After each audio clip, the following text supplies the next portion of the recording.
When the market crashes, it impacts each of your different money buckets differently. Even if someone doesn't plan it this way, they usually have 3 money buckets. They have the bucket for now, soon, and later. The now bucket is the money that might get spent right now. So this is your emergency fund as well as any expenses you know are coming in the next couple of years. If that money goes down with the market crash, it's a fucking problem because now you can't pay for something that needs to be paid for, or you need to go dive into your investments at the worst possible moment, or you have to take out debt. So market crashes do a lot more damage to the now bucket, which is why it usually just makes sense to not have it in the market. Traditionally, this now bucket is held in a high yield savings account so that it's FDIC insured, it is always available, and it's not going to crash when the market does. The soon bucket is money that will get spent, well, soonish. Think buying a house, paying for a kid's school, buying a new vehicle, that sort of thing. If this money goes down, it's still an issue, but it's not the end of the world. A typical market correction, meaning the market falls 10 to 20%, will recover within 8 months.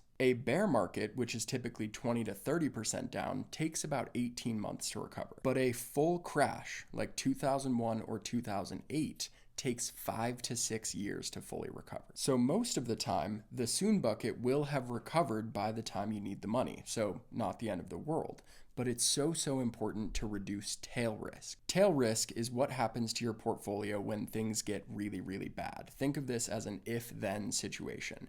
If the market has already fallen 30%, what will happen to your portfolio from there? You can reduce tail risk by limiting your market correlation with any given market. Think US stocks versus international stocks. Those are 2 different markets. You can also reduce your beta so that when the market moves, your portfolio moves less. So what you end up with is a mix of risky investments across multiple equity markets and less risky investments across multiple credit ratings. And finally, your later bucket won't be used for a long time. We're talking 10 plus years, so usually these are retirement accounts like Roth IRAs or 401ks. This money will see multiple market crashes and it will still have time to recover. Crashes aren't a risk to the long-term bucket, they're an opportunity.